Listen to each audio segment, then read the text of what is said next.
you only told me lies and you made me realize that, babe, you ain't no good for me. I can't be with you, you can't be true. And I know just what I got to do.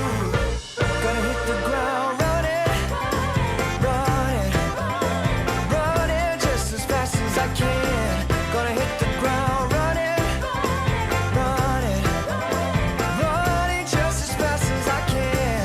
Ooh. Well, you're begging me to stay, but I'm going my own way, and the skies ain't looking cloudy or gray. I won't even roll the dice so that you can't play me twice, no babe. Who do you think I am? Well, I'm gonna take my own road, and I'm sorry, baby, you can't go.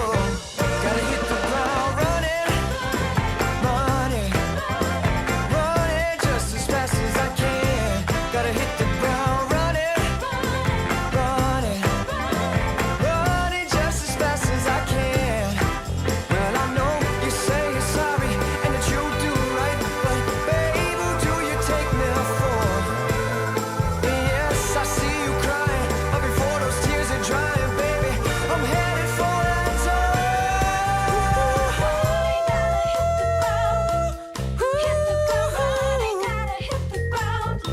Gonna hit the ground running, baby, I'm running, baby, I'm running, running, running, running. Gonna hit the ground running, running, running just as fast as I can. Gonna hit the ground running, running, running just as fast as I can. Gonna hit the ground running, oh, running, baby, baby, running now. Running just as fast as I'm running, just as fast as I can.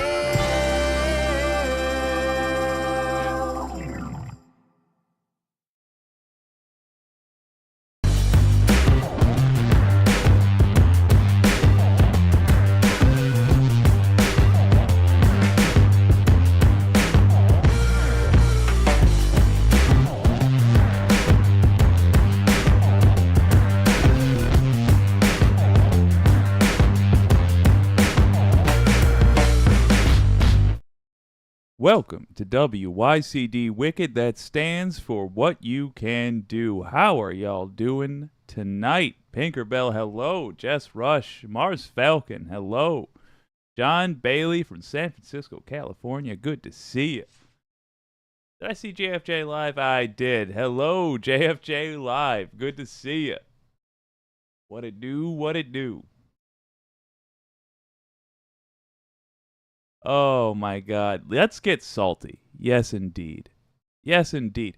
You know, I realized like a psychological thing that's been happening of late, which is I keep flipping the way I should get psyched up on Salty Saturday and Friday Peace Talks. I'm supposed to be chill on Friday. I haven't been of late.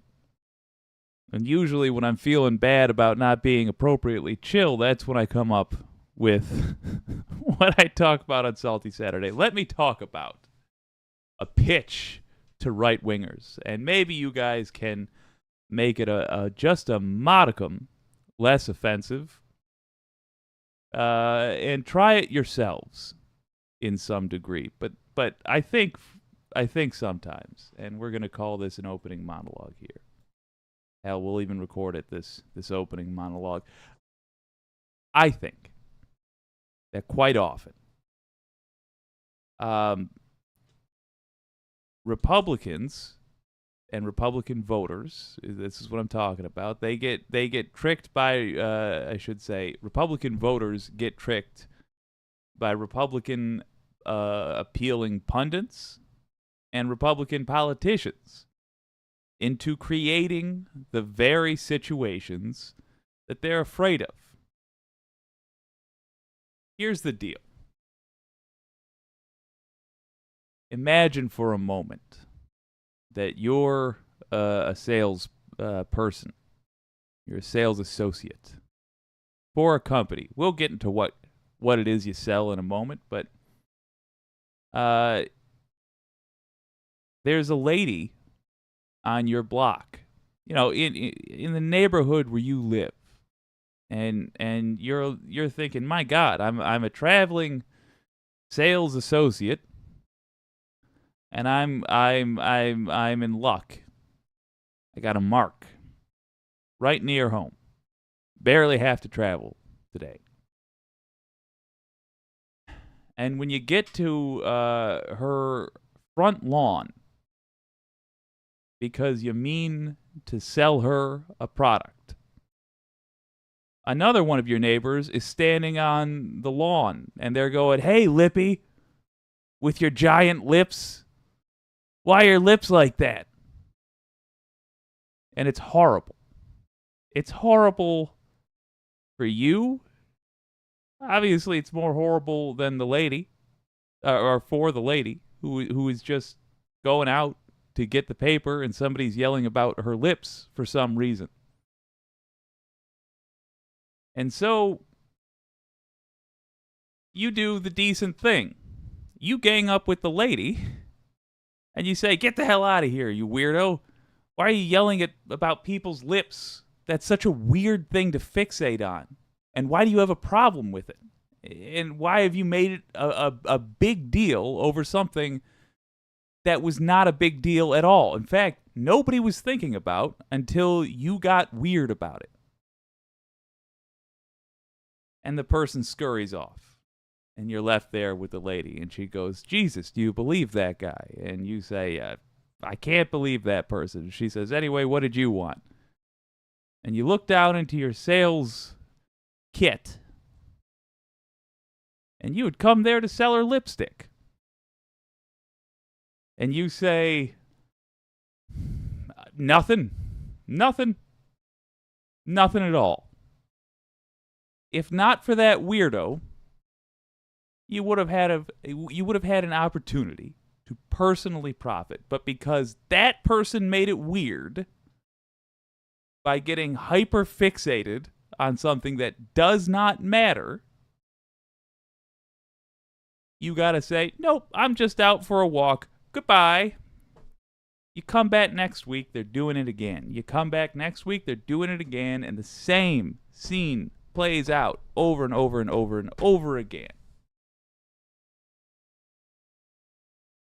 This is what happens when you talk about the little things that racism in America ruins. It's things like that. We keep shooting ourselves in the foot for no damn reason. We keep losing opportunities for, all right, sure, literal opportunities for sales, but also just opportunities for growth. And I'll tell you, it's not too terribly hard to stop being racist. Let me clear up a misconception. First of all, I've met some racists, and I have met much less people that actually consider themselves to be racist. So if you don't consider yourself to be racist, but you're concerned that you might be, deep down, when no one's looking at you, you're sitting alone in the dark thinking about yourself. If you're concerned that you might be, let me tell you, it's very easy not to be. It takes effort. It takes effort to be racist. It doesn't take any effort not to prejudge someone. It really doesn't. You literally, if you want, can just think about things less. And here's the other side of it. You might suspect that you will say something in genuine ignorance, not the feigned ignorance, but genuine ignorance. And you'll suffer for it, and you might socially suffer for it. But if you earnestly apologize, which is, and this is going to be a hard concept, but I can say it like this because it is technically Salty Saturday. It is rather lame to still need to get over these things. It is rather childish to still need to get over these things. But if you are being earnest about it, people will recognize that. By the way, for the other side, if you're somebody who has to put up with this nonsense constantly, first of all, I'm sorry. And if it seems like there's a bunch of adults having the kind of conversations that should be dealt with and learned from when you were all kids, well, it's because they were denied the ability.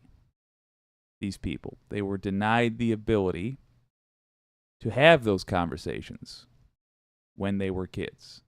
So if you hear, grown-ass adults doing that stupid thing like, "Can I touch your hair?" Obviously not.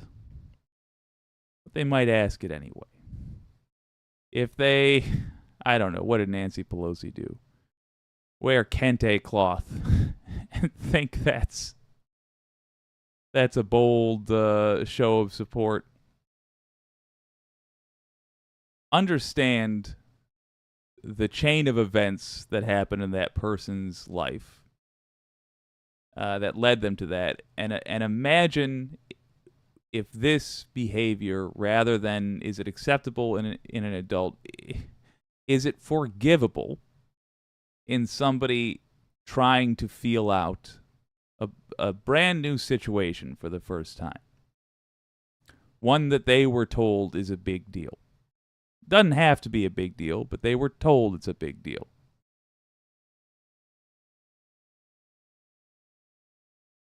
Especially for them if this situation was rare. Imagine you lived in a world where you only ever heard about Asian people, and then you run across an Asian person for the first time in 30, 40, 50 years. Are you going to wait another couple of decades before you ask the questions that have been kicking around in your head? What's the point? Just making an appeal. First of all, if you're the sort of person that harasses people over irrelevant, listen to me, irrelevant physical characteristics, be they skin color if you're an old-fashioned degenerate, or what shape their genitals are. Utterly irrelevant things. If you're the kind of person that does that, just stop. Just stop. It's easier to stop than to go on being a problem. And fair warning, and this is warning, not a threat, fair warning, as a society, we're about done with it. I want to sell lipstick or not get yelled at on my front lawn. Those are the two things that are going to start happening in my life, which means we can't put up with your nonsense anymore. And that's not coming from a place of anger. It's just a statement of fact. I've taken the temperature amongst my pals. We're simply not putting up with it anymore. If you are the people who have been either witnessing this stuff happening or been the target of this stuff, join me in not putting up with it anymore. But be prepared to accept refugees. There is going to be a lot of people who are shocked to learn, even though they should have known better, shocked to learn that they were enough of a problem that we felt it they had to be dealt with. And when I say that, I mean simply they say something in a meal, you slam down the napkin and have a conversation about it right then and there. That's what I'm talking about. There's going to be a lot of awkward dinners coming up. As I'm watching to my joy, I am watching the bar raise in America slowly. God dang, slowly, but certainly.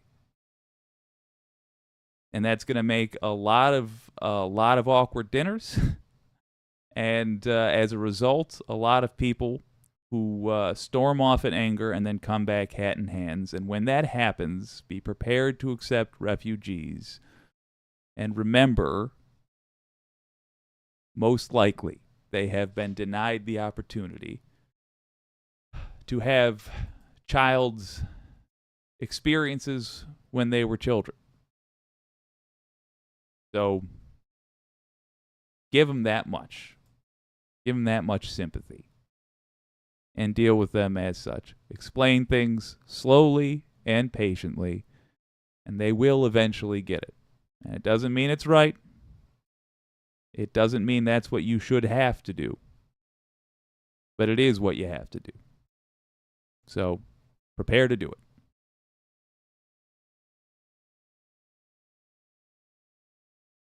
By God, a 12-minute rant about a lipstick salesman. The Mike's Dead Show. I'm a MAGA whisperer. I understand what they say, and I'm able to translate MAGA into reality. By God. That's a talent, sir. Pinkerbell, I don't normally drink every night, but I thought, why not? Good on you. I do, and I will. Rex Trek, I'm telling you, Pepsi or Coke are... and real grape juice with chipped ice. Ooh. Ooh. All right, noted. Wicked Foxy Dragon. I have been drinking rum and Coke since 6:30 this morning. Y'all are living. I tell you, your old pal Jake will burn one down in your honor for sure. I got a buddy's retirement tomorrow. I'm looking forward to getting driven there, let's say. Rex Trek, I'm trying to figure out my newly retired schedule. That's right. I've been doing a lot of nothing. Fair enough. Well, look, if you start to feel antsy in the pants, see, I don't know. Volunteer at your local DSA or whatever political group, or what the hell, run for office. Although you just got out of the game, so I mean, just got out of one game. I can understand not wanting to go into another, but hell, do a campaign, work on somebody's campaign. That's a hell of a lot of fun, and it has an expiration date. You stay on if you want, or when the campaign's done, so are you. All right, y'all, we got to talk about it, because we were talking about Trump inevitably violating the conditions of his bond, and he didn't even give me a chance to catch my damn breath. Yeah, Trump already. He was arrested again. A former president, we need to really appreciate that, was arrested for the third time. Uno, dos, tres. The third time, trois, this man was. Once again arraigned, once again given conditions of bail, and once again, those conditions required that he not speak to witnesses and he not engage in further crimes and, do things like threaten the prosecutors. And once again, that's exactly what he did. But something's different this time. I was talking to you, I think, yesterday. I was talking to you about what we ought to do to encourage Jack Smith to actually act on this. And wouldn't you know it, apparently, Jack Smith's a big fan of the stream, and he didn't want that smoke from you guys. Because not only did Trump already violate the conditions of his bail, Jack Smith acted. Folks, this is literally all I was asking for. It's a hell of a thing to see. Let's check it out with Mr. Glenn Kirshner. So, friends, when Donald Trump was arraigned on his most recent criminal indictment, the magistrate judge instructed him that he is not to tamper with witnesses or otherwise obstruct justice. Well, 24 hours later, it looks like Donald Trump may have already violated the conditions of his pretrial release. So let's talk about the wonderful world of show cause orders. Because justice matters. Glenn Kirshner here. So friends, it sure didn't take long for Donald Trump to violate the conditions of his pretrial release, did it? You know, I was in court on Thursday, in federal court in Washington, D.C., right here in my backyard, and I saw the judge give Donald Trump the following warning. God damn, I just gotta say, when he puts on those glasses, I'm like, Mr. Kirshner. It's business time, and I love it. Sir, I want to remind you that it's a crime to try to influence a juror, threaten a witness, retaliate against anyone, or obstruct the administration of justice. Do you understand these warnings? I need, what is it, Niecy Nichols? Oh, I'm thinking Nichelle Nichols. Niecy something from Reno 911. I need the Beautiful. I love this court document. Warnings and consequences, sir.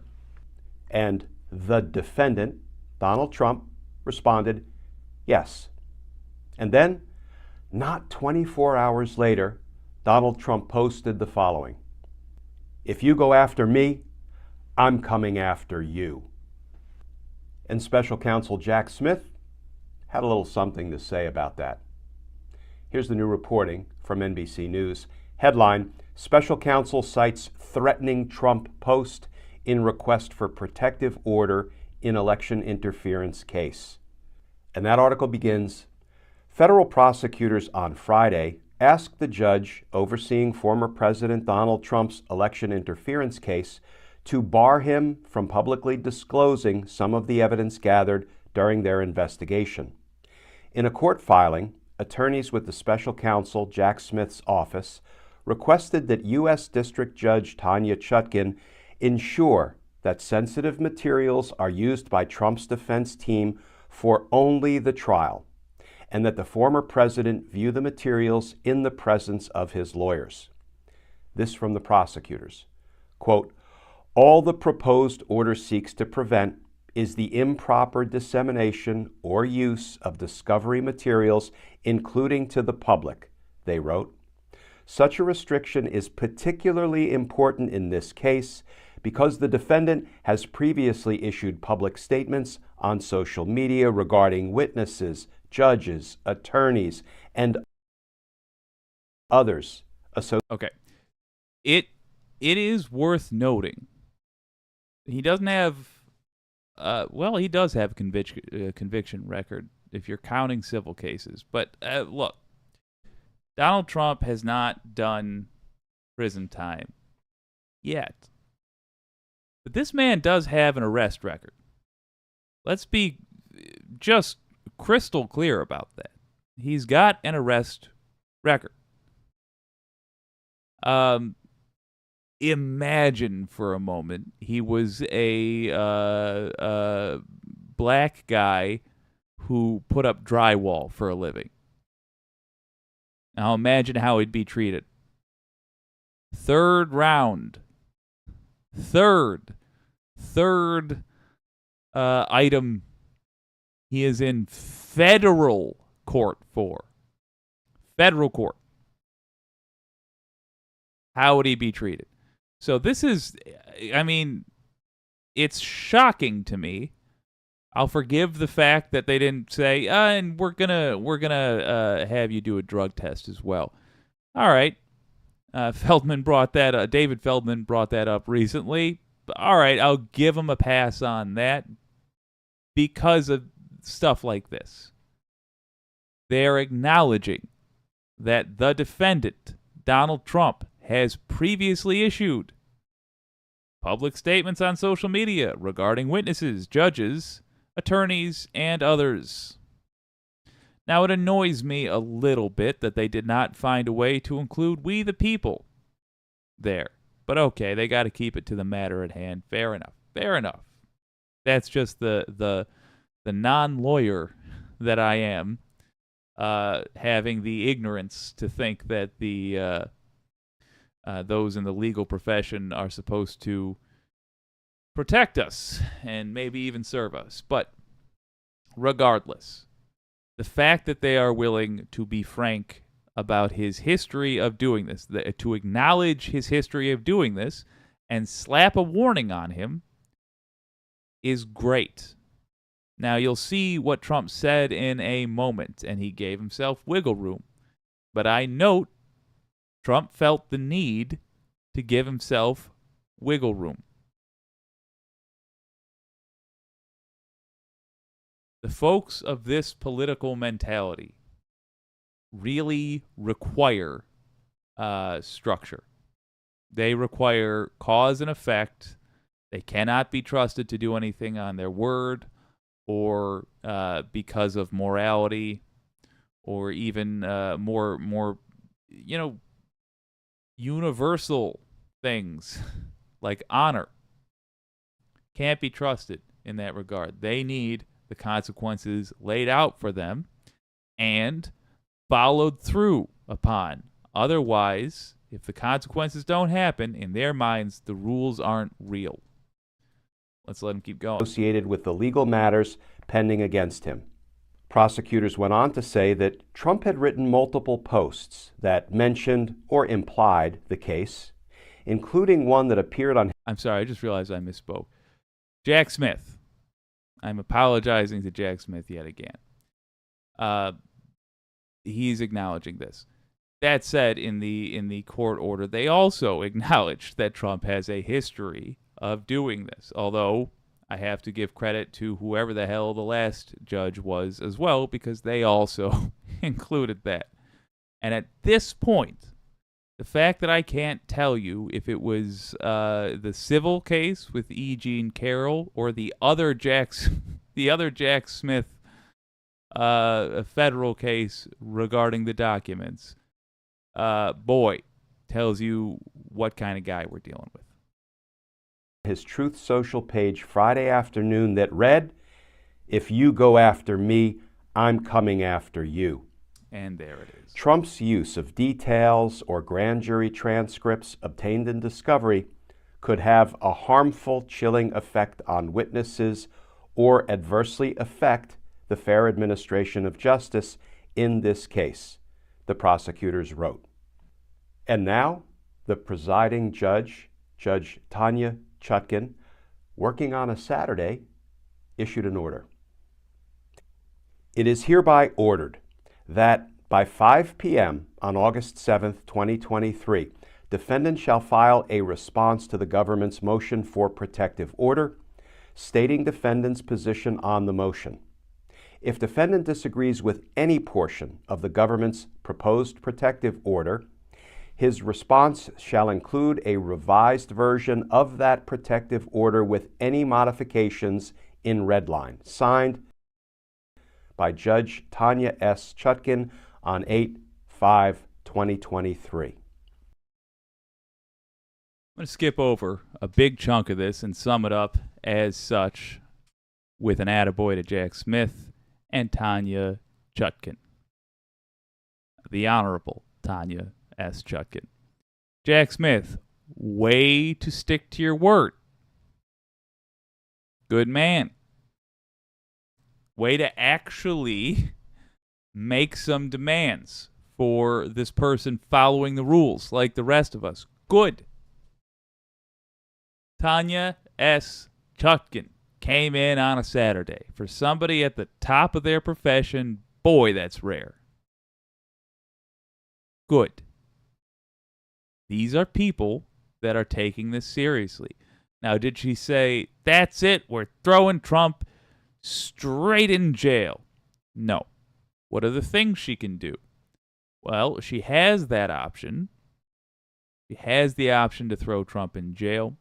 She has the option to give him a stern talking to, which Trump has received previously from a judge, and which, based on my pessimism about the justice system in the United States, is probably what will happen here. Also, if I'm honest, the strength of the evidence.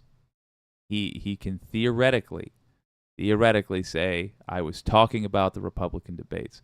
The other thing she can do, a fine, an irrelevant amount of money, because in our system of justice, we have allowed a get out of jail free card. Except it's not free. It's like a couple $100 to a couple $1,000, and to somebody who fleeces their followers for millions, that's nothing. So, what will happen? We don't know, because first he has an opportunity to come in and explain himself. It's that simple. And he will come in and he will lie, and he will say, I was talking about, who is it I'm not supposed to have talked about? Okay, yeah, not them. Not them. He'll say that. It's equivalent. And as a result of the fact that the quote in question, if he doesn't give them more ammunition by the 7th, because of the fact that the quote in question was vague, he will probably get a stern talking to, and that'll be the end of it. But this gives me hope, and I'm going to tell you why on the other side.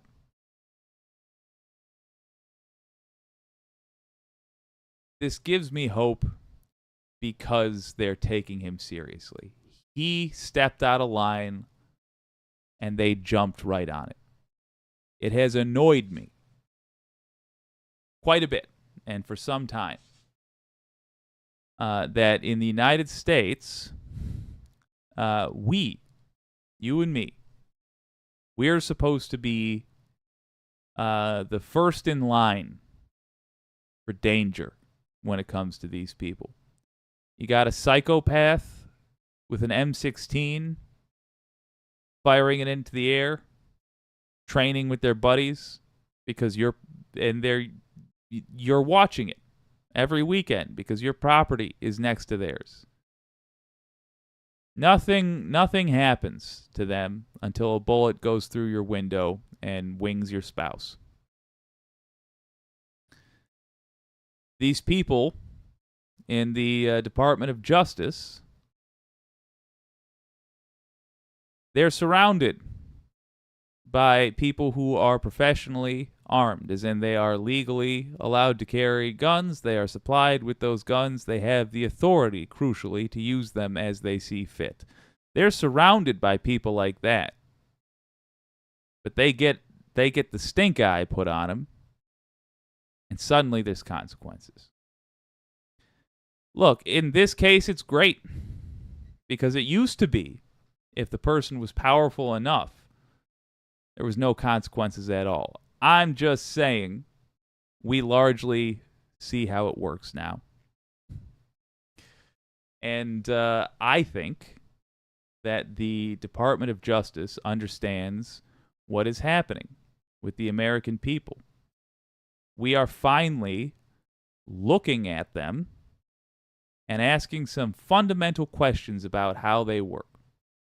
What is it this particular section of our government is supposed to do, and are they doing it? We have work to do when it comes down to defining what they're supposed to do. Because I think we, and now I mean all of America, the rich and the human beings, we have different ideas about that. However, at least,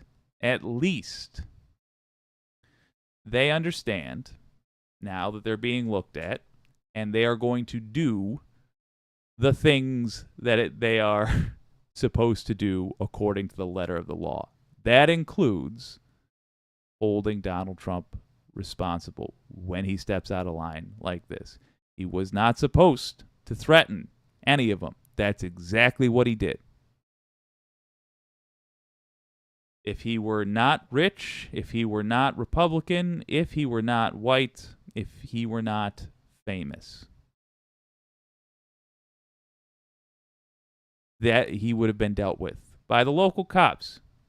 He still would have had to come in on Monday, but he'd be waiting in jail until the judge had an opportunity to see him.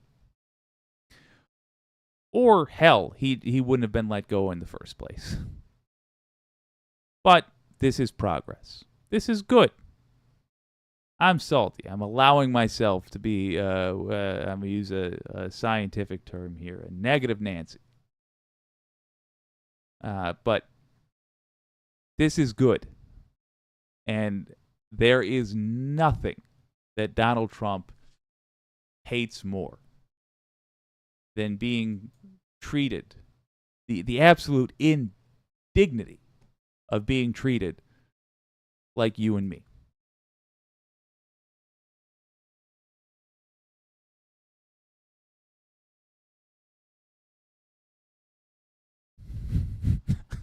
I got Foxy to laugh. That made my night. LOL, the rich and human beings. I'm delighted that you liked it. Wireless Mike. Can a SM platform be held accountable for something posted online if the poster is the guy who owns the platform? That is a great question. I imagine so. I mean, social media platforms are ultimately just communication. It is not, and they're mass communication. It's public communication. It's not any different than if you purchased a billboard somewhere. So yes, I would imagine so. If the thing causes harm, then according to the letter of the law, then yes, they should be they could and should be held liable. Pinkerbell, his lawyers just need to tackle him and take his phone, to be honest. No media, just go dark. Truly. I think the fact that he's got to go into court on Monday will shut him up. Well, hell, you know what? It's 2021. Let's deal with it. Niecy Nash. That's who played Renisha on Reno 911. All right. Let's check out Truth Social. Why not? We're loosey-goosey. Oh, he's talking in South Carolina. That's right. Live on Rumble. Hard pass. I don't know. I'm almost... Sorry, I'm seeing... I'll scroll this with yes, maybe not. Oof. Anyway, all right, fuck this. I'm sorry, guys. This is funny enough that I feel obligated to share it. Where we are now. The chuckles are motivating me. They're doing a hell of a good job, I'll tell you.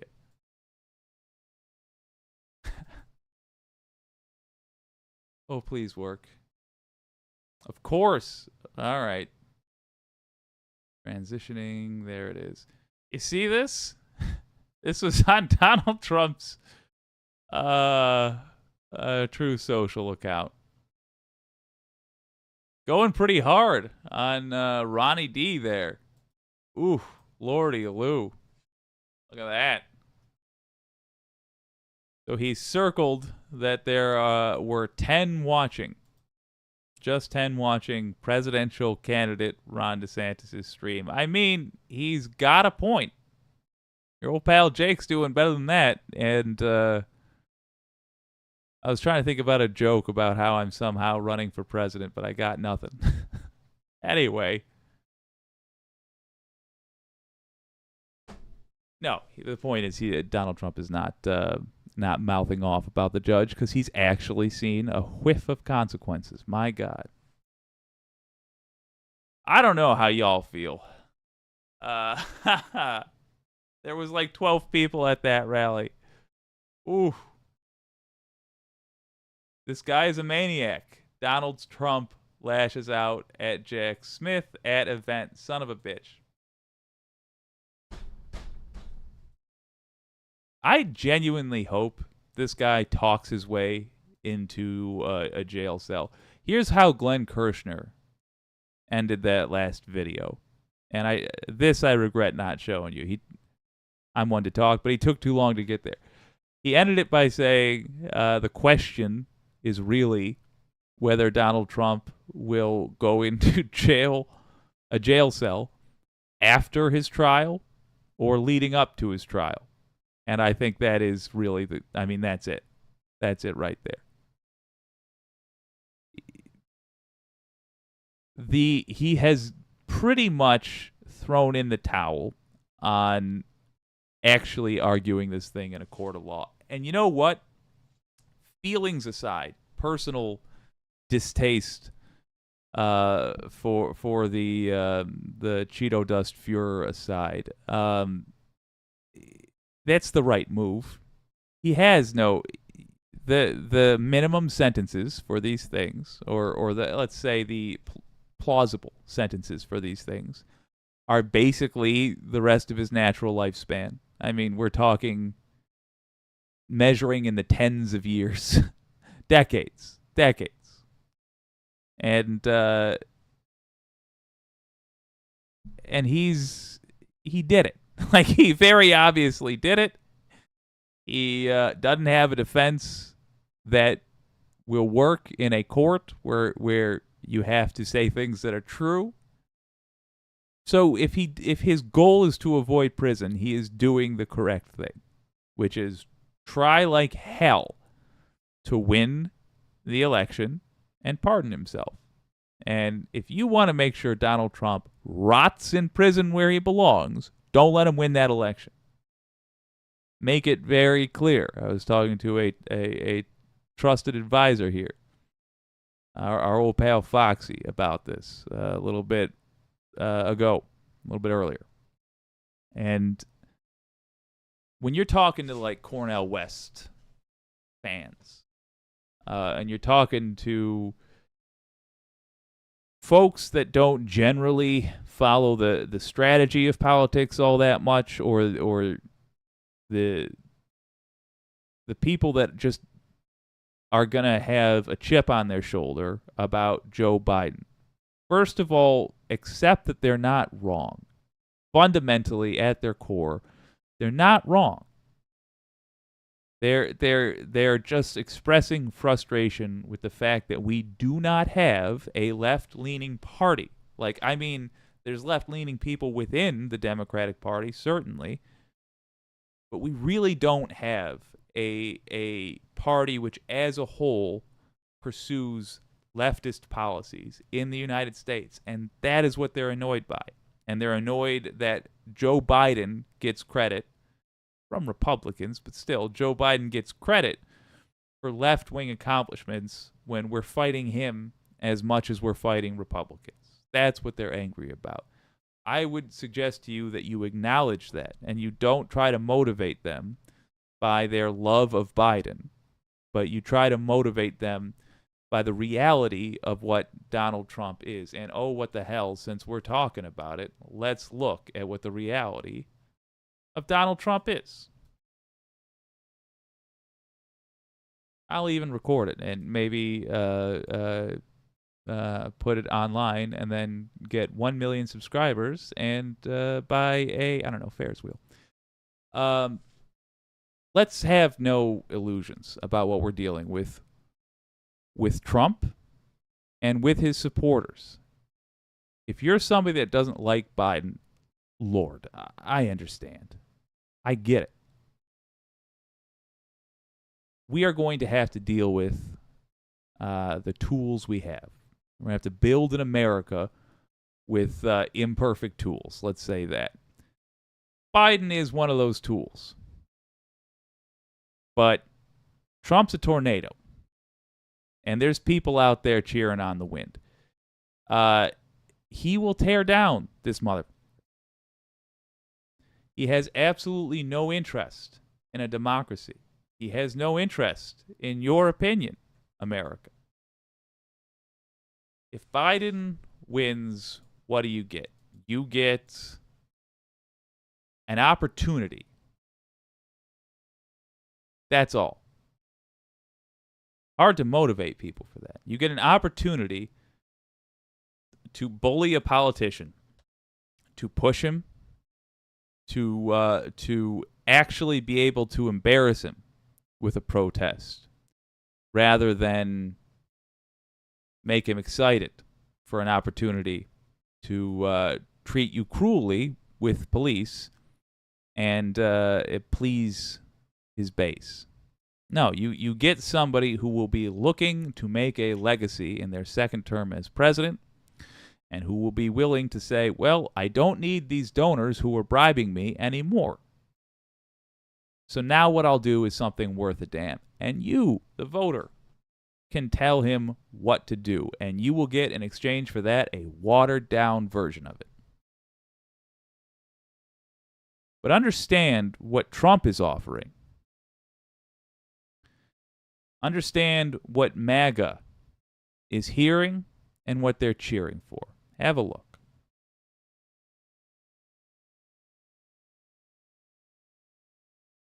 Convinced enough people to go along with his scheme, we could be living right now in a kind of presidential dictatorship.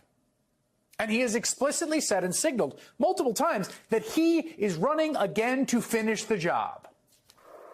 I will appoint a real special prosecutor to go after the most corrupt president in the history of the United States of America, Joe Biden,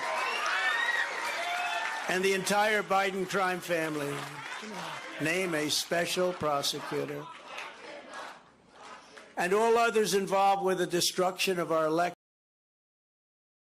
There's more, but it doesn't matter. Do you understand what just happened there? I'll let you in on a secret. They know Biden isn't a criminal. They don't care. I'm confident most of those people at January 6th knew that the election wasn't really stolen. As always, and by the way, if I'm wrong, it is in such a way that is indistinguishable from what happened, so let's prepare for the worst case scenario, which I think is what I'm seeing. They knew. The people at January 6th, they knew they didn't win.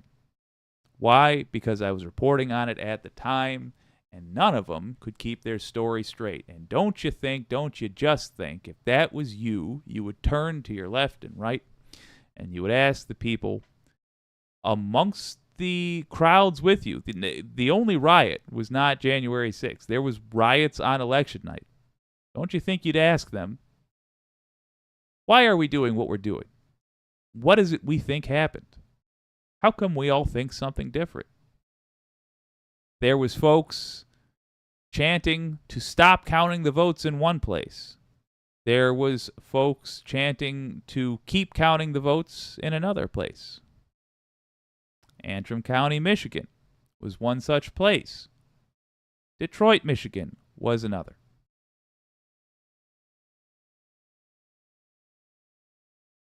They know.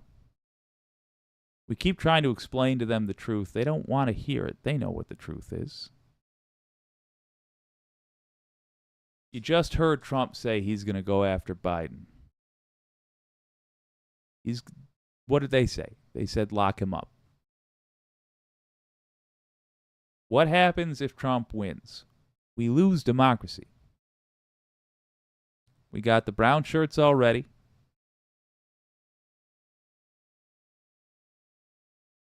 There is the ability in our legal system for the president to make sweeping changes.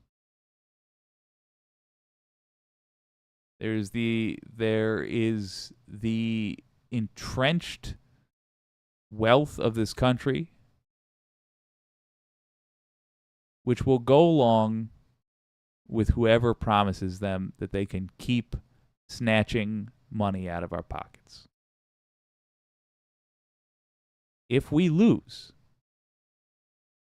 in 2024, and when I say we, I mean everybody that does not want to live in a dictatorship, if we lose in 2024, that is it. A good run, America. No, it wasn't, but we told ourselves it was while it was going on. But it will be over. And our opportunity to ever do something as a country that can redeem some of the other stuff that we did, that can justify our existence, which was born of horror. We got to make sure Trump does not win. When you're talking to people about why they should vote for Biden, understand it's not for love of Biden. Doesn't mean that Biden wouldn't be a good president. Frankly, I think he's done all right. I give him a B. Not a B plus, just a B. Given the circumstances, fine. Not my first choice, obviously. Doesn't have to be yours. He is what we have.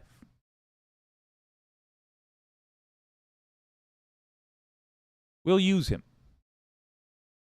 We'll build something better.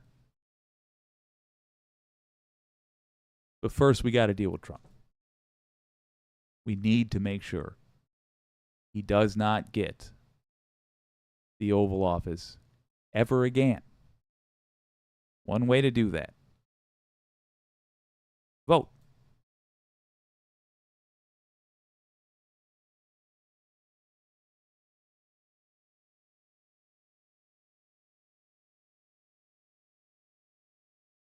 Anti-corporatist. When Smith is done with Trump, they need to put him back in charge of public integrity. Political corruption division. Hell yes. Sick him on some more of those corrupt mofos. Yes. We got to love bomb this guy. I'm telling you. I don't know why I haven't been encouraging this more. We got to hammer Jack Smith with attaboys. It's Salty Saturday. But I do like spreading the love.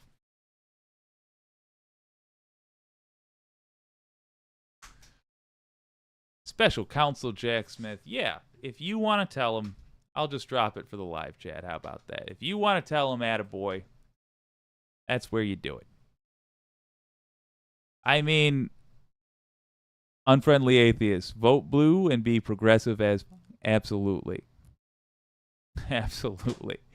But yeah, one thing that we don't take advantage of, I feel, enough on the side of the lefties is, strangely enough, positive reinforcement. I think it's good that we just have an expectation that people do their damn jobs. Like what Jack Smith has done is literally the standard thing I would expect.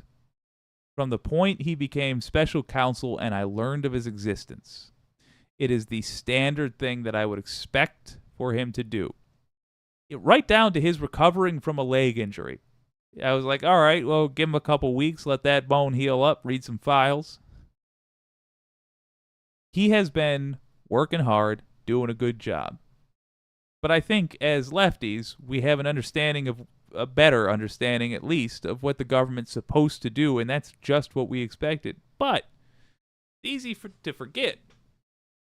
People are people.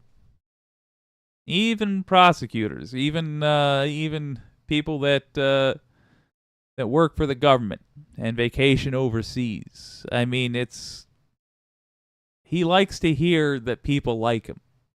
I guarantee it. And I think it would behoove us to send some positivity his way. It will probably have a larger effect on social media. Or hell, maybe not. I don't know. Look, if you get the opportunity to tell Jack Smith attaboy, give him an attaboy. I think he's earned it. I certainly will. Oh. All right. Very quick thing to share with you about, God help me, about the Bud Light fiasco that happened a little bit earlier. It's more Republican irony.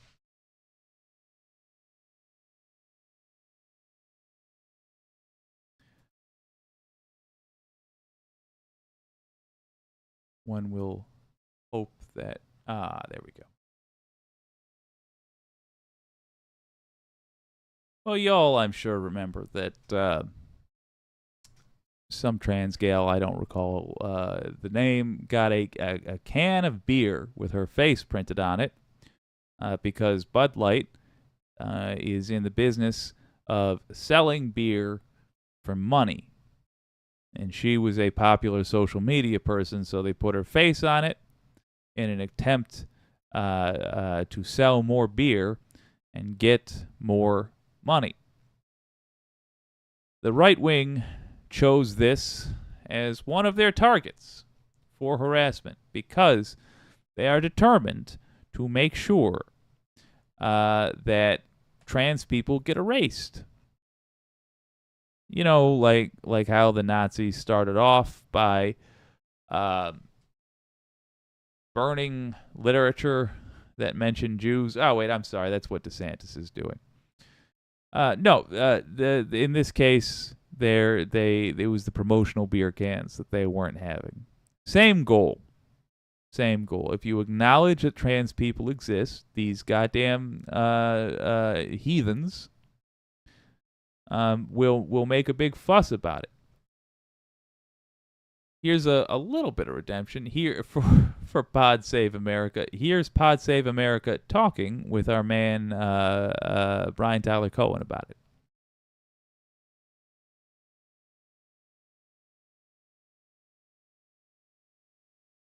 Of Kid Rock for being. You gotta love how the Bud Light boycott made all these people move over to other beer brands that were also owned by InBev. Like, InBev owns a ton of other beers, so these people were switching to Coors, which is owned by InBev, which is, again, going into the same pockets of the same people. But actually, the brand that did benefit most was Modelo, which isn't even an American company. I believe it's a Mexican beer brand. They are sending their money outside of the United States to drink their beer. All right, that's all I wanted from that. Let's walk through that little chunk for a second. Understand that first part.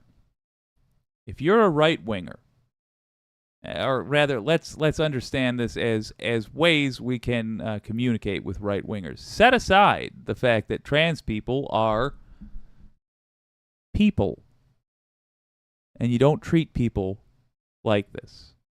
And in fact, if you're caught treating people the way right-wingers treat trans people, well, that's the sort of thing that irresponsible gentlemen don't cotton to, let's say.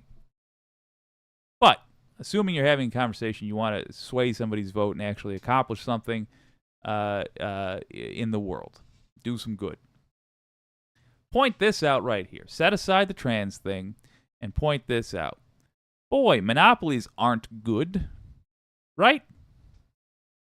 Look at how this works. Why, if you want to buy a beer, it's admittedly a German company, what, InBev? I don't even remember. Oh, god damn it. Now I got to look it up.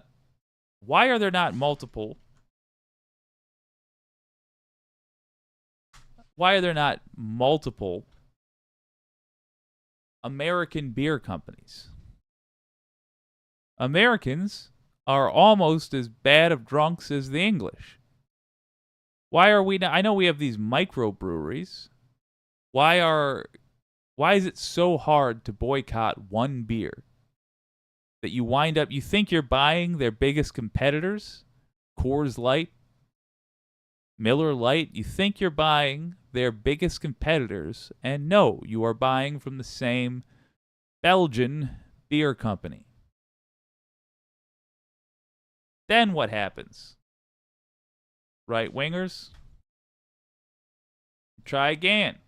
As it comes back to you that InBev is all the same thing. You get some sense of the scale of ownership. So you buy another one, and what do you end up doing? The right-winger's nightmare. You're sending money to Mexico. That ain't beer, that's a cerveza. I don't give a if it's a Belgian company. I don't care if it's a Mexican company. It does not matter to me. But if you're trying to make a point to right-wingers about how the choices they have are just keys being jangled in front of their face and they're all on the same ring, more or less, this is a great opportunity to do it. You tried to boycott one beer and you turned to your other favorite beer, and it was made by the same people. And oh, look at that. Most of the beer that you spend your American dollars on, it's made elsewhere. Why is that? I would argue it is because we don't have great laws about monopolies, or rather, we don't have laws that make it possible, to put it better, to make it possible to start a company and have it be competitive with existing companies in the United States of America. In other words, we have capitalism in this country, which is fine unless it's poorly regulated. And that's where we are. Poorly regulated capitalism. All these times you hear people giving you the same answer to every problem. Less rules on business, people. This is what it results in. You try to boycott Bud, you wind up paying the same people for the replacement. You put in a little more effort, and you find out, well, gosh, now I'm paying a different company, and my dollars are still leaving the country. Because it's very possible to become a giant beer company elsewhere, and very hard to do so here. Case in point, I've heard people whine about companies getting started in California and then moving out. I've heard them say that as a criticism of blue states. Boy, I'll tell you, to me, that is a sign of a state with a real friendly set of conditions for starting a business that actually becomes successful. Consider that. We do need to reframe the ideas of which party is good with money. Because the Democrats, in reality, are great with money. And Republicans have, through this fiasco, exposed the awful conditions that they are responsible for.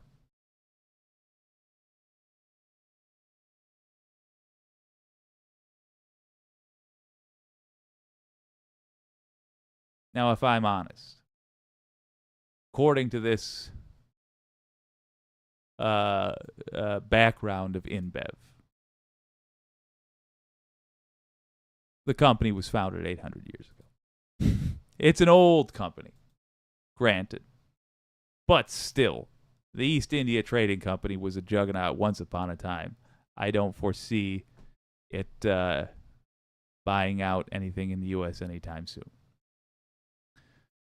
Just one thing I want to toss your way.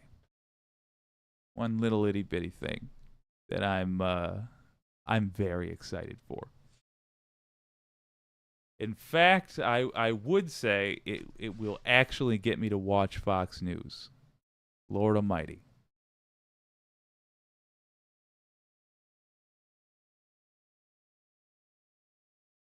Oh boy, oh boy, oh boy, oh boy. You may recall recently that Gavin Newsom went on to Fox News and slapped Sean Hannity around for about 45 minutes. It was one of those interviews where basically Sean was leaning on the ropes and the interviewee was holding him up so he could hit him again. Gavin Newsom just mopped the floor with Sean Hannity the last time I recall him being on Fox News. And maybe the feeling that Sean Hannity had was that he wanted to show his audience that somebody could do a worse job than he did. Because it turns out that Ron DeSantis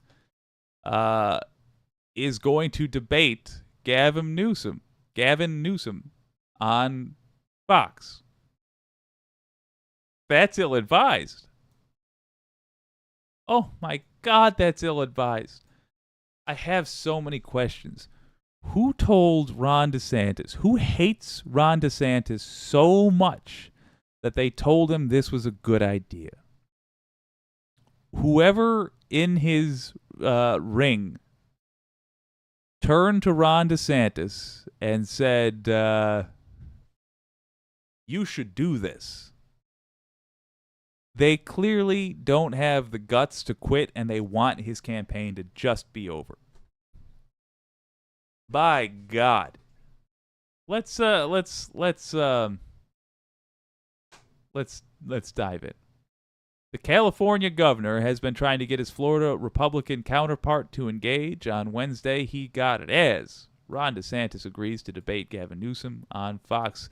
Governors Ron DeSantis and Gavin Newsom have tentatively agreed to a debate, one hosted by Fox News. The Florida Republican and California Democrat have repeatedly sparred over policies in their respective states, each representing one side of the ideological spectrum though occupying different political perches. Let's be clear.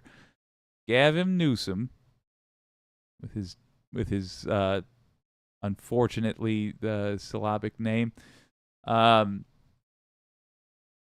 barely do I give him credit for representing my side. I mean, I like him. Don't get me wrong. I like the guy. But if we're talking about our politics, this guy is he's a Christian slow dance away from the center. If you're talking about center left, whereas I'm burning one down in the parking lot. DeSantis, a Republican, is trailing former President Donald Trump for the Republican presidential nomination and only getting 10 viewers on a live stream he was 31 minutes into days after this article. While Newsom, a Democrat, has brushed aside questions about his own presidential ambitions, rightly so, because he actually has real presidential ambitions and really does intend to run in 2028. To become a super surrogate of sorts for President Joe Biden. Excellent. Well, Bay Comics, that's a hell of an advertisement you've put there. I can only hope that wasn't pornographic, or if it was, that it'll come back up when I'm not on the live stream. A showdown between the two seemed unlikely as DeSantis ramped up his presidential campaign, but Newsom still has spent months trying to entice his counterpart. You get a sense of who knows they're going to benefit here, who in their guts knows that they're going to do a good job. To entice his counterpart into joining him on a stage. On Wednesday, DeSantis agreed, telling Fox News' Sean Hannity, "Absolutely, I'm game. Just tell me when and where. My campaign is floundering. I need anything." I might have taken some liberties with that last part if you're just listening as a podcast. An aide to Newsom told Politico that the governor was also in. Newsom's office had sent a formal request, blah, blah, blah, blah, blah. That request called for Hannity. That request called for Hannity to serve as the sole moderator. I didn't know that. For a 90-minute forum on Fox News that would not include an in-studio audience and would live air. I love the fact that Newsom's out there like a pro wrestler, essentially saying, like, Hannity, I want more from you. You get it. DeSantis should put up or shut up. Anything else is just games, the aide said. God damn. That's the energy I want. That's the energy I want. My biggest beef with centrist Dems was not that our policies differ. I don't like that our policies differ. I would like to sway them. But my biggest beef was that they were...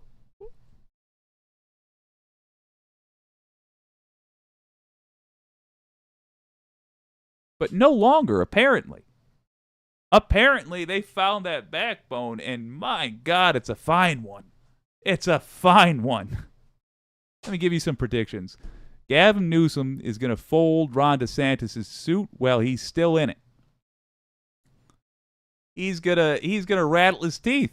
Ron DeSantis is going to go crawling and weeping away from the debate stage. Sean Hannity is going to need a bag for the vomit when he sees the horror unfold before his eyes. Sean Hannity is going to see what Newsom does to DeSantis and realize that Newsom was merciful when he whooped Hannity's ass in their last interview. I say, boy, I say, I tell you, I say, now I say. I'm excited. We gonna live stream that one if at all possible, because that's gonna be a hell of a lot of fun. Cannot wait.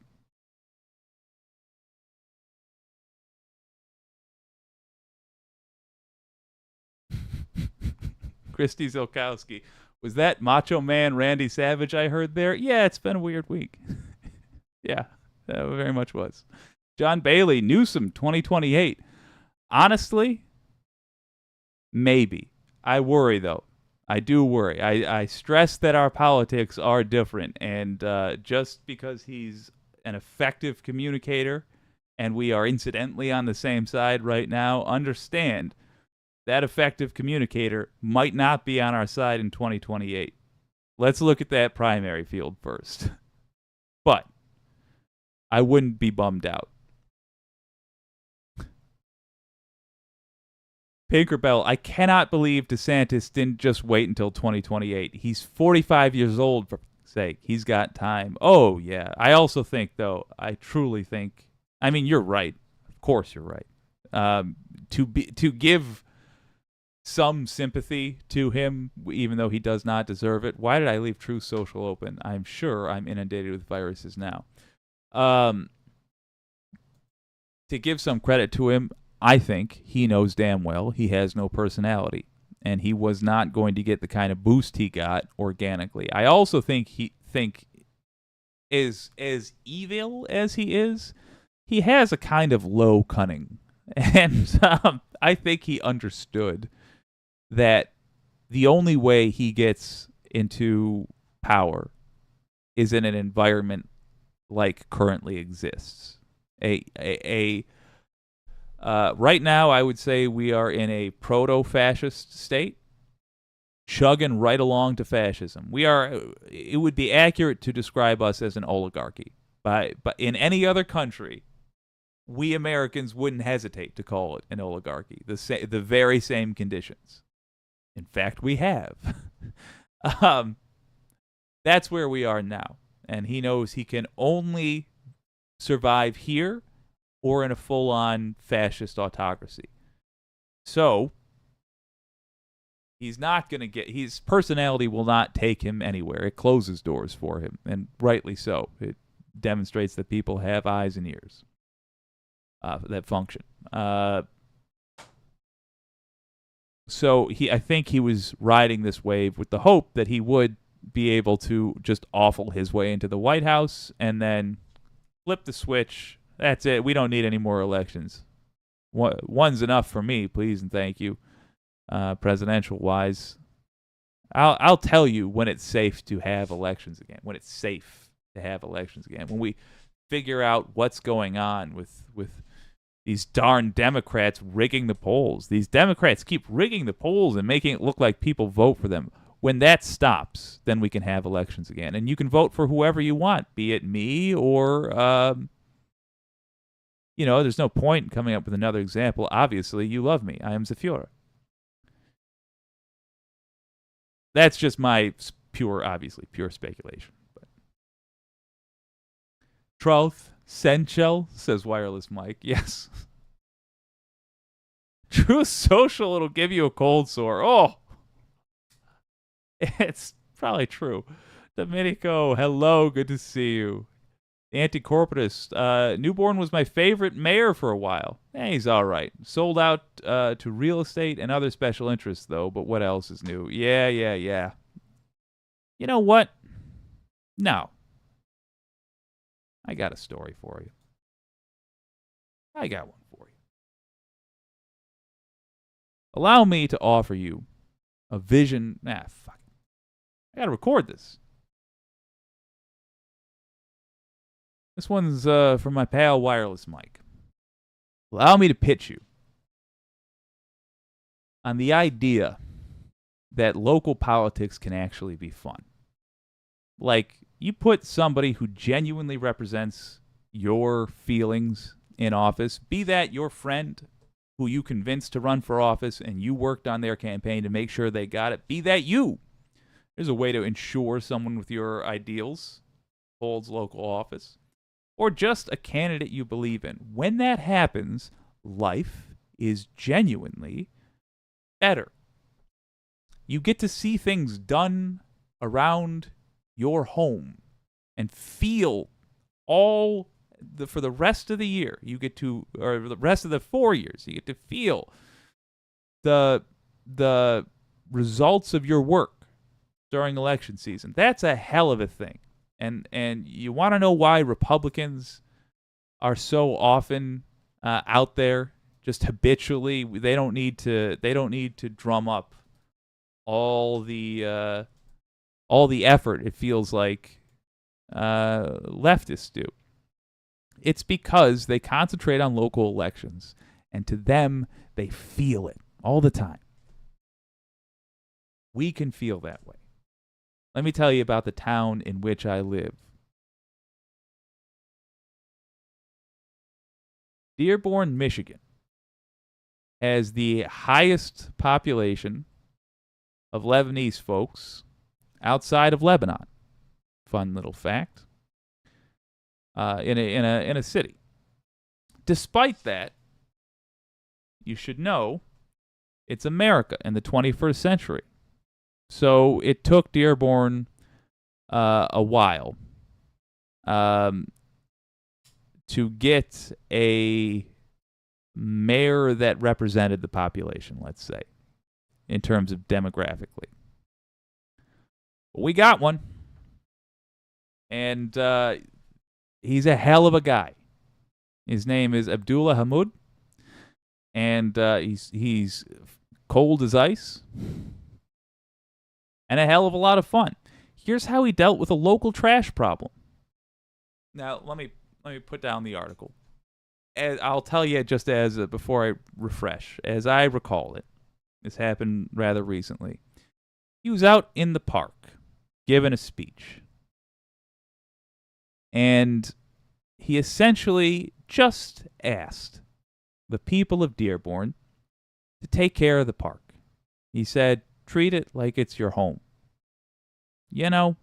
Pick up after yourself. Throw out your trash. The most mundane mayor you could be expected to say. Well, not long after, some heathen dumped their trash right in that very park. Well, what do you reckon? Read that headline there. Dearborn mayor pushes back against littering, trash dumping in city. What do you reckon Mayor Abdullah did? Well, he opened up the trash. Of course, this dingbat was dumb enough to leave their mail in there, so he got the person's address. He drove that pile of trash over to that pile of trash's residence and tossed it on the front lawn. Returned it to them. Returned them their property, along with a $500 ticket for littering. That's how you be a mayor. That's how you get it done. And by the way, if it were a right-wing mayor, what he would have done is take their mail, looked at the address, and then doxed them, and sent a bunch of local Nazi motorcycle gang to shoot at him or something. That's how a right-wing mayor would have handled it. But a left-wing mayor actually has courage, actually has guts, and actually dishes out a little justice that's appropriate for the crime. Just maliciously follows the rules. Did not, themselves, do any littering. Mayor Hamoud literally just returned them their items and issued them the appropriate fine. That's what you can have. Let's have a gander at this article. One person's trash will remain exactly that after Dearborn Mayor Abdullah Hamoud returned it to them after they dumped it in a park. Hamoud wrote in a Facebook post Thursday that he was pulled away from dinner with his family because of the problem, which the unnamed person apparently does nightly. Ooh, this is unacceptable, Hamoud wrote. This invites rats. This is disrespectful to the whole neighborhood. Now, bear in mind, he tried to do the church thing. Understand, Mayor Hamoud was giving this person a chance. He had just given a speech. He didn't ticket the person yet. He didn't do none of that. He had just given a public speech saying, excuse me, this is a public park. Treat it like it's your own home. Hamoud said, after they didn't listen, he picked up the trash and returned it to the culprit's door. The person got a citation and a message that further dumping would not be tolerated, according to the mayor's post. I do not enjoy doing this. Oh, I sure as hell enjoy you doing it, Mayor. But our city deserves better, he wrote. Thank you to those who came forward. On the post was a screenshot from the Dearborn account on Instagram, an account that posts local news and more for Dearborn and Dearborn Heights. Yeah, standard. The caption alleged the person's cans were clean and empty and that they instead dumped their trash at the park because they didn't want to get their cans dirty. That is how little regard this person had for me. This is the town in which I live. That's how little regard they had for my dog. I had a Jack Russell Terrier that walks through there. And I'm delighted, absolutely delighted, that my mayor took it seriously, but not more seriously than it had to. Didn't send the cops that way. They rolled up their sleeves, my mayor did. Simply returned the person their trash and issued them the appropriate citation. Good egg. And that can be your town. If you're feeling like there needs to be law in these parts, you might have to put on that tin badge. In this case, mayor sash, I don't know. I assume there's a tiny crown and scepter. I don't watch mayoral inaugurations, but the point is, it might have to be. And if not you, one of your friends. And if not one of your friends, someone you just think is admirable in your general vicinity. But when you put in the effort, when you get someone, when you support someone that's worth a damn in local politics, you have the benefit of little gems like that just about every week. They do things that you like. And you get to personally benefit from it. Both, I guess. You get to personally benefit, and it feels fantastic, and it gives you energy. Give it some thought, y'all. And if you can spare the time, pour one for Mayor Abdullah Hamoud, who is my favorite mayor I've ever had.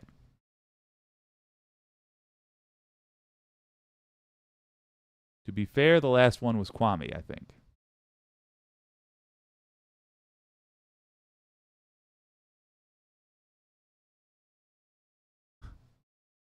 Rex Trek.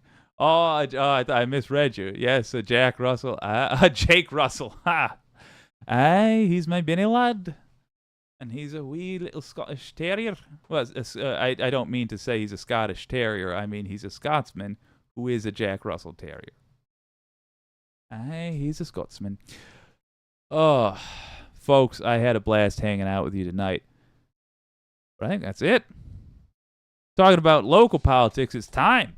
Thank you for hanging out with me on this salty Saturday. We will be back Monday at 9 p.m. Let's all go get tore up. We had a hell of a week. This has been WYCD Wicked. That stands for What You Can Do. My name's Jake.